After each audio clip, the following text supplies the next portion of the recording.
So hello everyone, কেমন আছো তোমরা সবাই? অনেক দিন পর আবার একটা নতুন ভিডিও নিয়ে চলে এলাম তোমাদের মাঝে।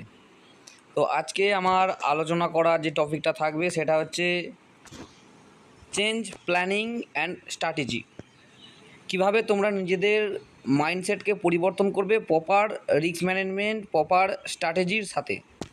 তো আজকে তোমাদের যে বিষয়টা আমি বলবো, সে বিষয়টা মন দিয়ে যদি তোমরা শুনতে পারো তাহলে আমার মনে হয় ট্রেডিং জার্নিতে তোমরা অনেকটাই সবার থেকে এগিয়ে থাকবে, আর প্রফিটের দিক থেকেও তোমরা অনেকটাই প্রফিটেবল থাকবে। তো আজকের ভিডিওটা মন দিয়ে শোনো, দেখো, ভিডিওটি শেষ পর্যন্ত বোঝার চেষ্টা করো। আমি ঠিক কী বলতে চাইছি, কী বোঝাতে চাইছি, কী দেখাতে চাইছি সেটাকে বোঝার চেষ্টা করো। শেষ পর্যন্ত দেখতে থাকো, এনজয় করো ভিডিওটাকে। আর বন্ধুদের সাথে শেয়ার করে দিও, কারণ তোমাদের একটা শেয়ারই ভাই, তোমাদের ভাই তো জানোই ভালোবাসাটা ভাগ করে নিতে চাই। তো বেশি কথা না বলে চলো ভিডিওতে আসি। এখানে আমি নিফটির 15 মিনিটের চার্ট নিয়ে রেখেছি, 15 মিনিটের চার্ট ওপেন করে রেখেছি। তাহলে এবার তোমরা দেখো এটা কি না, দেখো gap down, gap up, gap down, gap up, এইভাবে ঠিক মার্কেট ওপেন হচ্ছে। মার্কেট ডেলি এখন যুদ্ধের জন্য মার্কেট কোনো স্টেবল নেই, ডেলিকে ডেলি মার্কেটের উল্টোপাল্টা মুভমেন্ট হচ্ছে। কোনোদিন ক্রুড অয়েলের দাম বেড়ে যাচ্ছে, তো কোনোদিন গোল্ডের দাম বেড়ে যাচ্ছে, তো কোনোদিন নিফটি হাই হয়ে যাচ্ছে, কোনোদিন সেন্সেক্স হাই হয়ে যাচ্ছে। ঠিক আছে, এইরকম হচ্ছে মার্কেটে, যাচ্ছে তাই জিনিস হচ্ছে। তো এইরকম একটা সিচুয়েশানে দাঁড়িয়ে তোমরা কীভাবে ট্রেড করবে, কীভাবে প্ল্যানিং করবে, আজকে দেখার বিষয় তোমাদেরকে সেটাই আমি জানাবো। আজকে তোমরা ভালো করে একটা জিনিস লক্ষ্য করেছো কি আমি জানি না, আজকে তোমরা চারটা দেখবে, আজকে 2রা এপ্রিল, আজকে মার্কেটের কীরকম ট্র্যাপ করলো মার্কেটটা, তোমরা ভালো রকম বুঝতে পারো যদি চার্টটাকে লক্ষ্য করো। আজকে দেখো মার্কেটটা অনেকটাই গ্যাপ আপ ওপেন হয়েছিল, তারপর মার্কেট কিন্তু সবাইকে সেল সাইডে মুভ করিয়েছে।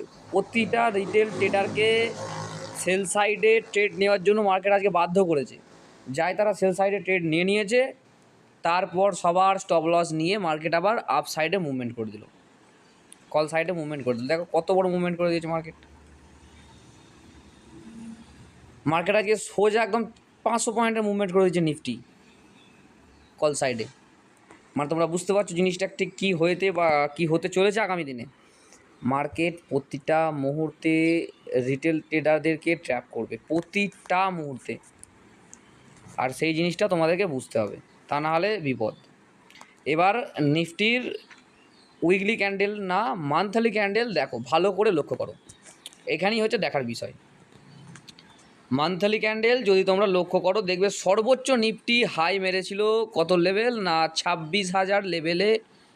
মার্কেট সর্বোচ্চ 26,000 লেভেল পর্যন্ত হাই দিয়েছিল 2026 সালের জানুয়ারির মধ্যে। তাহলে মার্কেট এখন আছে কত, 22,000-এ মার্কেট আছে। তো আগামী দিনে মার্কেট 19,000-এর একটা সাপোর্ট দেখা যাচ্ছে মার্কেটে। তোমাদেরকে আমি ওপেন অন স্ক্রিন দেখিয়ে দিচ্ছি যে 19,000-এর সাপোর্টটা ঠিক কোথায় তৈরি হবে। ভালো করে লক্ষ্য করো, এখানে ডবল সবার আগে একটা সাপোর্ট দেখা যাচ্ছে 21,000-এ। এই সাপোর্টটা স্টে করতে পারবে না মার্কেট, আসবে সোজা এই 19,000-এর সাপোর্টে। এই 19,000-এর সাপোর্টে মার্কেট সোজা এসে ধাক্কা মারবে যদি 22,000-এর সাপোর্ট ব্রেক করে দেয়, ইনকেস। মানে বুঝতে পারছো মার্কেট কী হতে চলেছে আগামী দিনে। তো বাদ দাও এসব কথা, এখন তোমাদেরকে যেটা আমি দেখাচ্ছি সেটা দেখো, বেস্ট স্ট্র্যাটেজিটা দেখো। সবার আগে মান্থলি ক্যান্ডেল খুলেছি, মান্থলি ক্যান্ডেলে মার্কেট মুভ করেছে দেখো বিগত 2017 সাল থেকে 2021, 21 থেকে 25, 25 থেকে 26 তোমরা মুভমেন্টটা দেখতে পেয়েছো। শুধু সর্বোচ্চ মুভমেন্ট করেছে কখন না মার্কেট করোনার পর 2020-র পর 2021 সালের মাঝ বরাবর থেকে মার্কেট মুভমেন্ট করেছে একদম সোজা 12,000 থেকে একদম 26,000-এ গিয়ে থেমেছিল। তো এরপর যে ক্রাইসিস তৈরি হয়েছে, যে ক্র্যাশ শুরু হয়েছে, এখানে মোটামুটি মার্কেট আশা করা যাচ্ছে 19,000 পর্যন্ত আসতে পারে। তারপর কিন্তু সোজা 30,000-এর ধাক্কা, কেউ আটকাতে পারবে না, এটা হতেই হবে। সোজা 30,000-এর ধাক্কা কিন্তু দেবে। তো এই সময় যারা স্টকে ইনভেস্ট করো তারা কিন্তু ভয় খাবে না, তোমরা স্টক ধরে রাখো, সেল করবে না, কোনো রকম প্যানিক অ্যাটাক হয়ে সেল করবে না। যারা মিউচুয়াল ফান্ডে ইনভেস্ট করো তারা মিউচুয়াল ফান্ড চালিয়ে যাও, বন্ধ করার দরকার নেই। এবার আসি মেন আলোচনায়। ভালো করে লক্ষ্য করো, তোমাদেরকে বোঝাতে গেলে আমাকে আসতে হবে 15 মিনিটের টাইম ফ্রেমে। তো আমি এখন চলে এলাম 15 মিনিটের টাইম ফ্রেমে। এবার তোমরা দেখো সাপোর্ট রেজিস্ট্যান্স, এখন আর কেউ সাপোর্ট রেজিস্ট্যান্স লাগাতে ভয় লাগছে, কারণ কবে গ্যাপ ডাউন দিয়ে দেবে, কবে গ্যাপ আপ দিয়ে দেবে আমরা কেউ জানি না, কোনো ট্রেডারই জানে না। তো সেই জন্য সাপোর্ট রেজিস্ট্যান্স এখন বলা যাচ্ছে না। এই ভিডিও আমি সাপোর্ট কীভাবে লাগাতে হয়, রেজিস্ট্যান্স কীভাবে বুঝতে হয় আমি তোমাদেরকে আলোচনা করে দেখিয়ে দিচ্ছি। এখানে একটা লাগিয়েও রেখেছি, স্ক্রিনে তোমরা দেখতে পাচ্ছ। আচ্ছা, এরপর আজকের যে আলোচনাটা তোমাদেরকে আমি বলেছিলাম, মার্কেট আজকে কেমন ট্যাপ করেছে দেখো, লিকুইডিটি হাস কীভাবে করেছে দেখো, হ্যাম্বার ক্যান্ডেল, সেই হ্যাম্বার ক্যান্ডেল।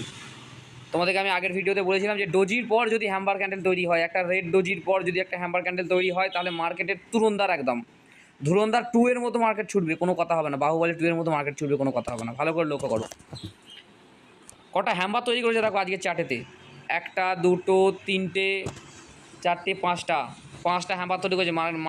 মানে এবার বুঝতে পারছো, কথা আটকে যাচ্ছে, বলার ভাষা পাচ্ছি না আজকের মার্কেট দেখে। তাহলে এবার বিষয়টা মেন কথায় আসি, অনেক ইয়ার্কি ঠাট্টা হয়েছে। তো এখানে দেখো একটা আগে একটা রেড ডোজি ক্যান্ডেল তৈরি করেছে মার্কেট, তারপর দেখো একটা হ্যাম্বার তৈরি করেছে, তারপর দেখো মার্কেটের মুভমেন্ট। তারপর এখানে গিয়ে সেলাররা চেষ্টা করেছে মার্কেটকে নিচের দিকে আনার, কিন্তু তারপরেও গিয়ে এখানে একটা হ্যাম্বার তৈরি হয়ে গেছে। মানে এখানে স্ট্রং বায়াররা রেডি ভাই। এখানে তো বাই যারা করেছে তাদের লাইফ জিঙ্গালালা। তারপরেই দেখো একটা ডোজি, হ্যাম্বারের পর একটা ডোজি, মানে তুরন্দার মার্কেট ছুটবে। তারপরেই দেখো মার্কেটের মুভমেন্ট। তো এই জিনিসটা তোমরা কিভাবে বুঝবে, তোমরা কিভাবে এই মুভমেন্টটাকে ক্যাচ করবে, সেটাই আজকে তোমাদেরকে বলবো। তো তোমরা ভালো করে লক্ষ্য করো, মার্কেট একটা সাপোর্ট জোনে ছিল। তোমরা ভালো করে লক্ষ্য করো, এই যে লেভেলটা মার্কেটের, এটা কিন্তু একটা সাপোর্ট জোন ছিল। তো এই সাপোর্ট জোনের এখানে অনেক ট্রেডাররা সাপোর্ট লাগিয়েছিল এই লেভেলটা 22,250 একটা লেভেলে অনেক ট্রেডাররা সাপোর্ট লাগিয়েছিল। সেই সাপোর্টের নিচে তাদের স্টপ লস ছিল। এই সাপোর্টের নিচে তাদের স্টপ লস ছিল, তারপর তাদের টার্গেট ছিল। যারা যে পুরো প্লেয়ার তারা যে প্রফিট করে বেরিয়ে গেছে। যারা রিটেল ট্রেডার তারা কি ভুলটা করেছে দেখো, আজকে যখনই এখানে একটা রেড ক্যান্ডেলের পর একটা গ্রিন ক্যান্ডেল শো করেছে, তারপরে তারা এই ক্যান্ডেলে তারা এন্ট্রি করে নিয়ে তাদের স্টপ লস এই উপর দিকে কোথাও গিয়ে তারা এবার নিচের দিকে টার্গেট রেখেছিল, কিন্তু তাদের টার্গেট হিট তো হলো না, ঘুরিয়ে স্টপ লস হিট হয়ে মার্কেট আপসাইড মুভমেন্ট করে দিল। তো এই যে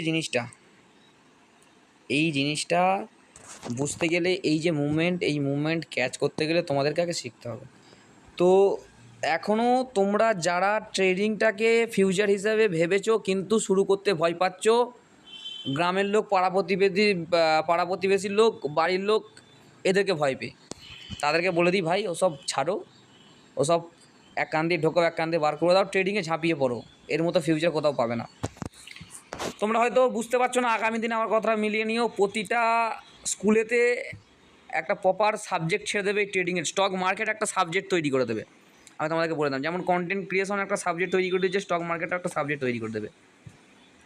তো এর জন্য রাখতে হবে ধৈর্য, এর জন্য রাখতে হবে সময়, শিখতে হবে, জানতে হবে, বুঝতে হবে, তবে গিয়ে ট্রেডিংয়ে আসতে হবে। তো আজকের জন্য এইটুকুই, বেশি আর কিছু বলবো না। দেখা হচ্ছে নেক্সট ভিডিওতে। ততক্ষণ ভালো থাকবে, সুস্থ থাকবে। আর কি করতে হবে, চ্যানেলটাকে সাবস্ক্রাইব করতে হবে। আর কি করতে হবে, একটা লাইক করতে হবে। আর কি করতে হবে, বন্ধুদের সাথে ভিডিওটা শেয়ার করতে হবে। এই তো ছোট্ট জিনিসগুলো চাই ভাই। কেন তোমরা কঞ্জুসি করো বুঝি না, একটা সাবস্ক্রাইব করে দিও না। তোমাদের ভাই এত খাটছে তোমাদের জন্য। তো অনেক ইয়ার্কি ঠাট্টা মজা করলাম, সিরিয়াস নেবে না। ট্রেডিং করার আগে নিজের সিদ্ধান্তকে কাজে লাগাবে, ইনভেস্ট করার আগে নিজের বুদ্ধিকে কাজে লাগাবে। কারোর কথা ইনভেস্ট করবে না, এমনকি আমার কথাতে তো নয়ই।